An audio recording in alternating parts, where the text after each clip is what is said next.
À vous l'été, la voix de la résistance du peuple togolais. Commémoration des 60 ans de l'assassinat de Sylvanus Olympio, père de l'indépendance du Togo. Qu'est-ce que l'avocat de la famille Olympio a-t-il retrouvé dans les archives que la France, ancienne métropole coloniale, a finalement accepté de classifier? Entretien exclusif avec deux invités dans cette émission spéciale, notamment Maître William Vol, avocat de la famille Olympio, et Jean Sylvanus Olympio, un des petits-fils de Sylvanus Olympio. On accueille d'abord en France Maître Vol. Bonsoir. Bonsoir, monsieur. Merci beaucoup de votre disponibilité. Vous êtes avocat de la famille Olympio. On accueille aussi en France Jean Sylvanus Olympio. Bonsoir. Bonsoir. Alors, vous êtes chef d'entreprise, ingénieur, cofondateur de la société Blue Cloud en France. Vous êtes également un des petits-fils de Sylvanus Olympio. Alors, on va donner d'abord la parole à l'avocat, Maître William Vol. Je le disais tantôt, vous êtes avocat de la famille.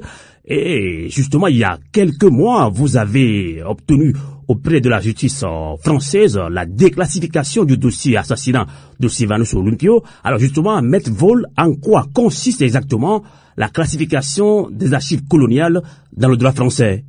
Alors, je vais rectifier un tout petit peu votre question que je trouve très pertinente. Simplement, elle ne correspond pas tout à fait aux faits.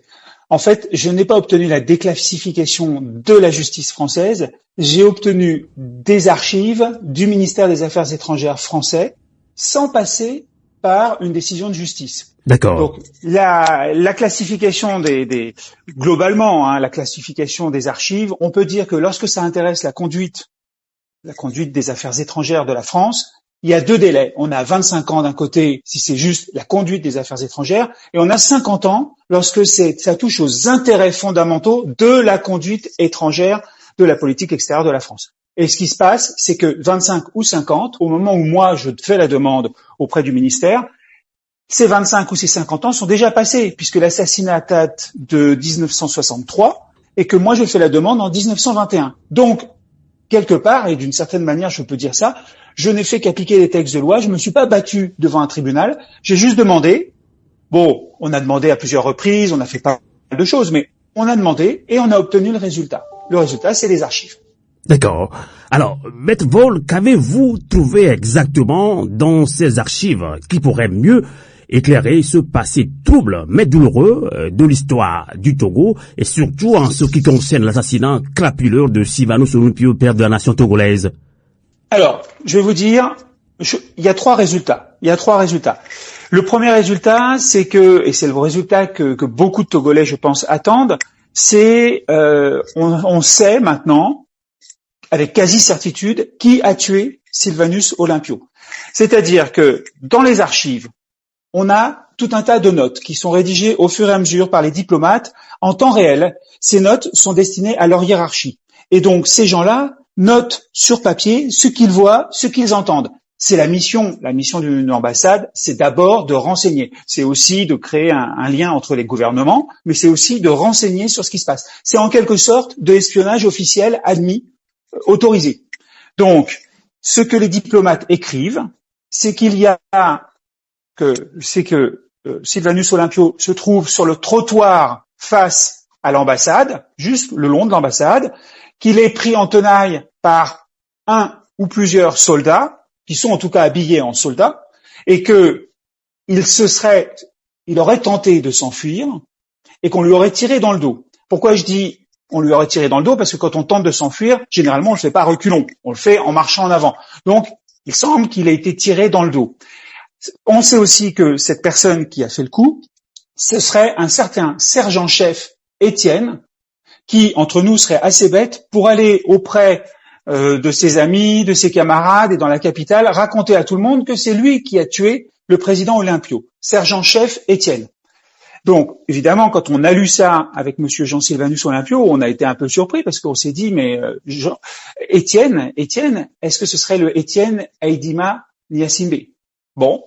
Un peu plus tard, on découvre que dans la journée ou le lendemain, je ne me souviens pas, il y a un comité insurrectionnel qui est créé et qui est composé des gens qui sont un peu à la tête de ce coup d'État. Et à l'intérieur de ce comité, il y a 6 personnes. Et sur les 6 personnes, il y en a 4 qui sont militaires, 2 qui sont civils. Et parmi ces civils, on retrouve Aïdima Étienne. Le nom qui est écrit, c'est Aïdima Étienne. À l'époque, il n'était pas connu du tout, cet homme-là, et on peut penser que par la suite, il a affiné son nom en Eyadema Étienne Gnassingbé. Donc, on a absolument quasi certitude que celui qui a tué le président Olympio est le président Gnassingbé qui arrive au pouvoir 4 ans plus tard. Alors ça, c'est le premier résultat. On a un deuxième résultat qui est beaucoup plus court et beaucoup plus facile à dire, c'est qu'en fait, à l'intérieur des archives, qu'est-ce qu'on voit? On voit une désorganisation profonde des ambassadeurs, des diplomates sur place. Personne ne sait ce qui se passe, personne ne comprend. C'est un peu comme s'ils étaient passifs ou comment je pourrais dire victimes des événements. Donc la France manifestement n'a rien anticipé, n'a rien vu venir. Et le troisième élément, eh bien, c'est que Sylvanus Olympio, Sylvanus Olympio, le président Olympio, s'enfuit et se retrouve dans l'enceinte de l'ambassade. Et on est sûr de ça. Il est dans l'enceinte de l'ambassade. Et quelques heures plus tard, il est à l'extérieur de l'ambassade. Et on n'arrive pas à savoir ce qui s'est passé exactement. Je sais qu'il y a des bruits qui courent, on dit que un membre de l'ambassade des États-Unis l'aurait fait sortir. On ne sait pas. Nous, on n'a rien comme élément dans les archives. En revanche, ce qu'on voit, c'est que il était à l'intérieur, puis après, il en sort. Alors, en droit international, il y a une grande règle, c'est l'inviolabilité des locaux des ambassades. L'inviolabilité des locaux, ça touche à la fois l'immeuble à l'intérieur, mais aussi le jardin, tout ce qui se trouve dans l'enceinte de l'ambassade. Alors, je me dis, bon, ils sont rentrés. Est-ce que ce sont les soldats? Est-ce que ce sont les insurgés qui sont rentrés à l'intérieur, les rebelles? Ou est-ce que ce sont les autorités américaines? Je ne sais pas. En tout cas, il y a un flou là-dessus. Je suis étonné, en tout cas, que les États-Unis, en tout cas, c'est ce qui ne ressort pas des archives, les États-Unis n'aient pas protesté haut et fort. Aujourd'hui, si vous lancez une canette au sein d'une ambassade, je sais pas, à Paris, l'ambassade des États-Unis, le lendemain, il y a tout un tas d'histoires, il faut que le président de la République française présente des excuses officielles, il y aura peut-être une levée aux couleurs où il devra être présent, il y aura plein de choses. Là, il s'est rien passé. Donc, je m'interroge précisément sur le rôle des autorités américaines dans cette affaire. Ce rôle n'est pas clair. Alors, j'ai pas dit qu'ils étaient coupables, parce que je n'en sais rien, mais je lis à l'intérieur qu'il y a quelque chose qui est caché et qui n'est pas expliqué. Parce que dans ces notes diplomatiques, on peut tout dire. On peut tout dire. C'est confidentiel pendant 25 ans ou 50 ans. On peut tout dire. Et là-dedans, on n'a pas de traces. Et ça, c'est étonnant. D'accord. Alors tout à l'heure, Maître Vol, vous parliez des responsabilités des États-Unis. Mais justement, est-ce que, d'après ce que vous avez dit tout à l'heure, est-ce que la responsabilité des dirigeants français de l'époque est clairement établie dans l'assassinat du père de l'indépendant du Togo, Maître William Vol? Alors, je vais vous dire quelque chose, ça va vous surprendre. Nous, quand je dis nous, c'est Monsieur Jean-Sylvanus Olympio et moi-même, on est parti avec un esprit totalement ouvert. C'est-à-dire que, on peut même dire qu'on est parti sur l'idée que la France avait joué un rôle, et un sale rôle, dans cette histoire. Et ce que disent les archives, elles ne disent pas que la France a joué un sale rôle, elles disent que la France a été prise par les événements et n'a rien vu venir. Donc, pour l'instant, on n'a pas d'assurance sur la manière dont les choses se seraient passées du côté français, si la France aurait commandité la chose ou pas. On n'a rien, c'est vide. Alors, est-ce que les archives auraient pu être expurgées? J'y crois pas. Donc, Monsieur Jean-Sylvanus Olympio est en train d'essayer d'obtenir d'autres types d'archives. Il a raison.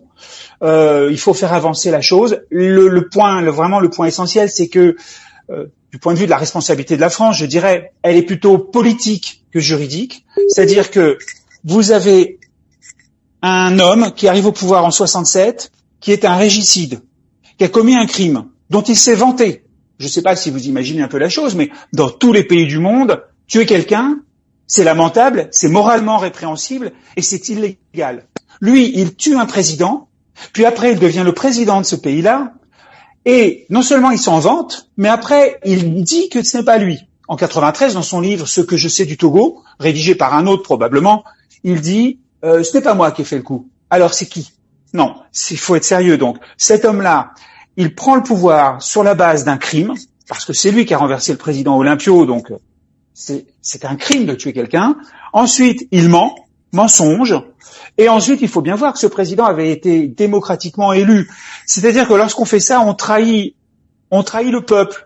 On trahit le peuple qui a élu cet homme-là, Olympio. On trahit le peuple et on prend sa place. Donc c'est une dynastie régicide qui est fondée sur le mensonge, la trahison et le crime. Et ça, pour moi, le fait que la France, pendant des années et des années, soutienne ce régime en toute connaissance de cause et continue aujourd'hui, c'est lamentable. D'accord. Alors, Maître William Vaul, on vous a bien suivi, hein. C'est quand même émouvant ce que vous racontez là.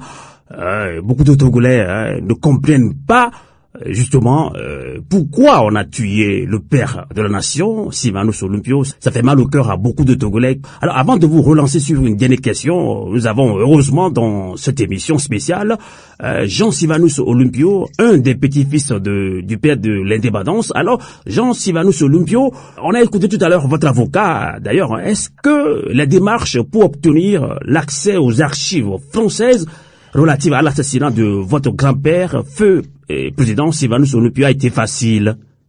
Écoutez, Monsieur Amos, ce qu'il y a, c'est que je vous remercie d'abord et que je rectifie, je suis un des neveux. Donc, d'accord, un des neveux. Donc un des neveux. Donc, je dirais que j'ai été surpris par les documents d'archives que nous avons reçus. Cela m'avait beaucoup bouleversé.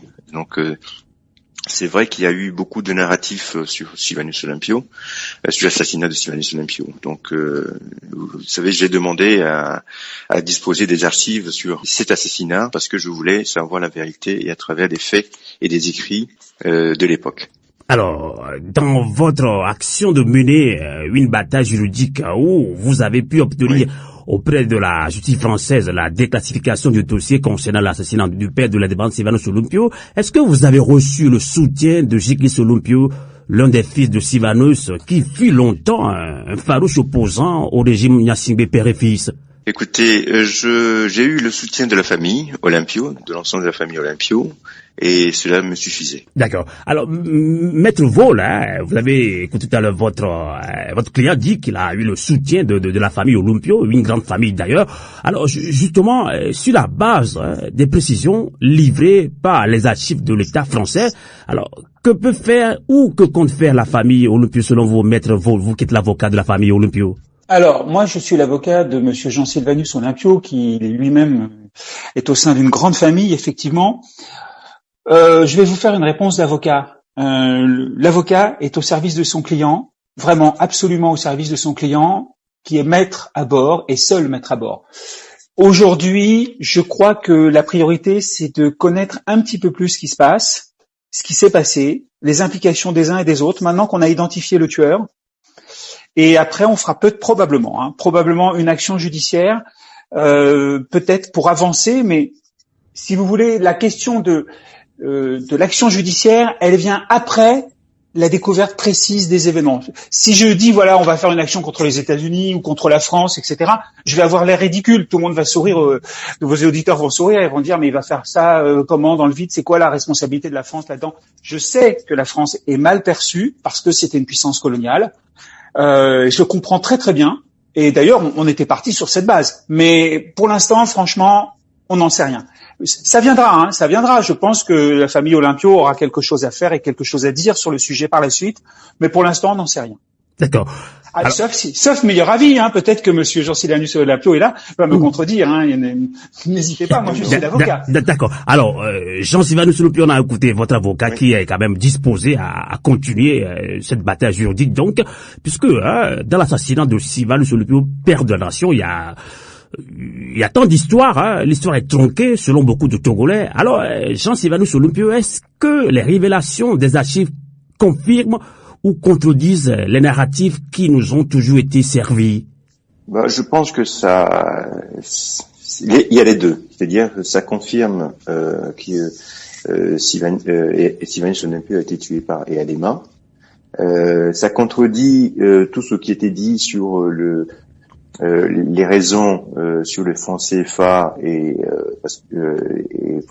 tout ce côté-là, même si tout ça c'est à prendre en compte, mais rien dans ce que nous avons trouvé aujourd'hui ne n'amène à ces suppositions. Donc, faut quand même dire que on a affaire à une situation qui s'est passée la nuit de 12 au 13 et tout le monde a été pris quasiment pas surprise. D'après ce qu'on a lu et d'après l'enchaînement heure par heure des événements. Et ça, c'est factuel. Donc, que ce soit écrit de manière manuscrite ou dactylographiée, on a ces éléments-là qui prouvent que les personnes qui étaient, je dirais, sensibilisées à récupérer les informations, étaient pris de court. Donc tout le monde, il y avait ça. Donc ça, il faut quand même le dire auprès de nos auditeurs que tout ce que nous avons obtenu, c'est du factuel et c'est pas du falsifié. Donc je laisse Maître Vold parler donc de la falsification, quels sont les différents éléments qu'on peut détecter dans les falsifications. Mais moi je dirais que ce qu'on a lu datait réellement d'il y a 60 ans. D'accord. Alors, Maître William Vaux, là, donc pour votre client, Jean Sylvanus Olympio, la bataille juridique doit continuer, vous l'avez dit tout à l'heure.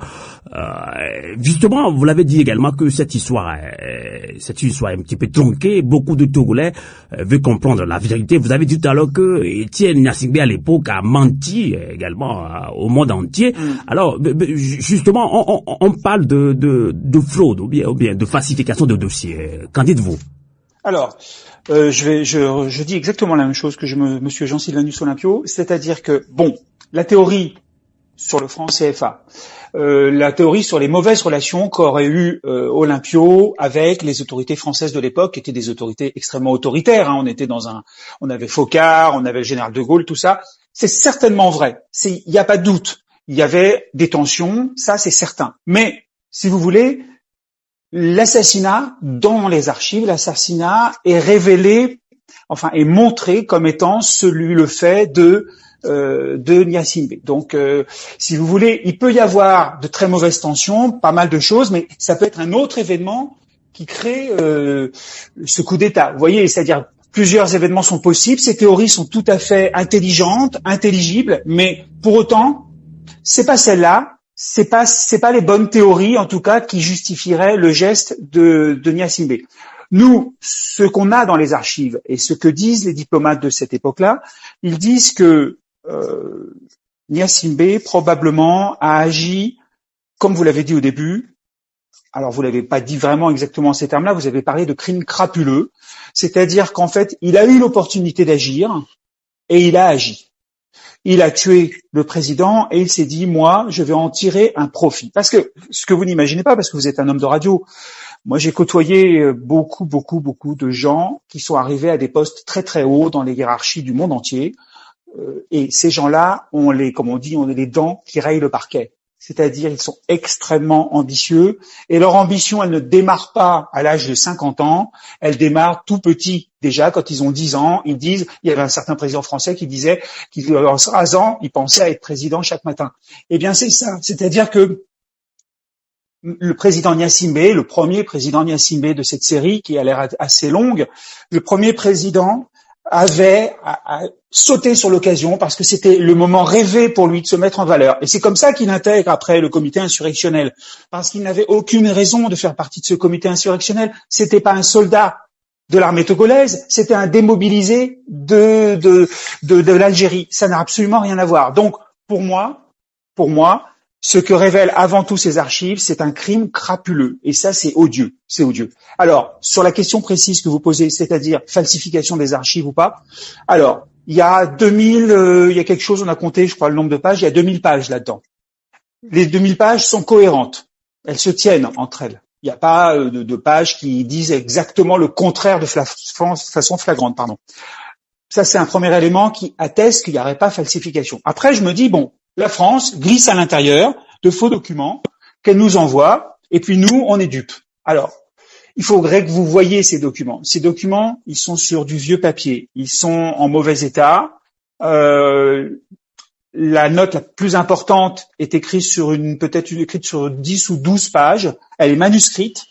Elle a été après dactylographiée sur un autre vieux papier. On voit très bien que tout ça, c'est de l'authentique. Ou alors, si c'est du faux qui a été créé en 1963 au moment de la rédaction des notes. J'ai peu de doutes sur leur authenticité. Je suis prêt à imaginer que c'est faux, mais là, dans ces cas-là, il faut que quelqu'un le démontre. Nous, on n'est pas en état de le démontrer. Les détails sont suffisamment précis. Il y a pas mal de choses. Tout ça montre vraiment que c'est authentique. Je ne crois pas à la falsification de ces documents. Mais comme je dis, si quelqu'un démontre qu'elles sont fausses, ok. Après, on ne démontre pas que des archives sont fausses en disant oui, ben la théorie du franc CFA c'est beaucoup mieux, c'est beaucoup plus intéressant, ça rentre mieux dans mon logiciel parce que je veux taper sur la France, etc. Non, bah ça marche pas. Hein, il y a des faits tels qu'ils sont rapportés à l'intérieur, il y a les documents, puis en face il y a des théories. Chacun a sa théorie, c'est tout à fait normal. C'était quelque chose de très grave. Ça me fait penser à la mort d'Elvis Presley. Il y en a qui voient encore Elvis Presley de temps en temps l'été quand ils vont se promener sur certaines plages. Il y en a qui pensent que Marilyn Monroe est encore vivante.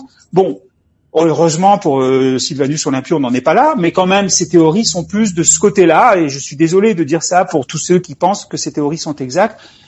La vérité, elle est plutôt du côté du crime crapuleux fait par un certain Gnassingbé qui deviendra président 4 ans plus tard et qui était absolument inconnu à l'époque. D'accord. Alors, Maître Vol, rapidement, une dernière question très pertinente d'ailleurs. On est curieux de savoir, le peuple togolais est curieux de savoir, Gnassingbé Eyadéban, qui a tué Sylvanus Olympio, père de l'indépendance, est mort en 2005. Alors, s'il faut juger quelqu'un, son fils a pris le pouvoir, vous allez juger qui? On va juger qui, par exemple? C'est pour aller au pénal. Écoutez, sur le plan pénal, c'est très compliqué parce que le plan pénal, c'est la responsabilité individuelle, c'est-à-dire la responsabilité des individus ou des entreprises, des sociétés. Les individus, ils sont morts, effectivement. Le vrai coupable, il est mort. Donc, pénalement, c'est mort, j'ai envie de dire, pour sans faire de jeu de mots, c'est pas possible. Par contre, il existe des responsabilités autres que des responsabilités pénales. Il y a la responsabilité civile. Il y a la responsabilité aussi des États, c'est-à-dire peut-être qu'on peut faire une action contre le Togo lui-même, on peut faire peut-être une action contre la France qui soutient le Togo, on peut aussi aller faire une action contre les États-Unis, il faut voir. Il y a des immunités dans tout ça, c'est un grand jeu de droit international, mais on peut aboutir à quelque chose. Il faut d'abord trouver la vérité et après trouver le bon forum juridique, c'est-à-dire la bonne juridiction. Peut-être que c'est une juridiction internationale, peut-être que c'est une juridiction interne. Faut voir, ça se discute. En tout cas, il y aura sûrement une suite. D'accord.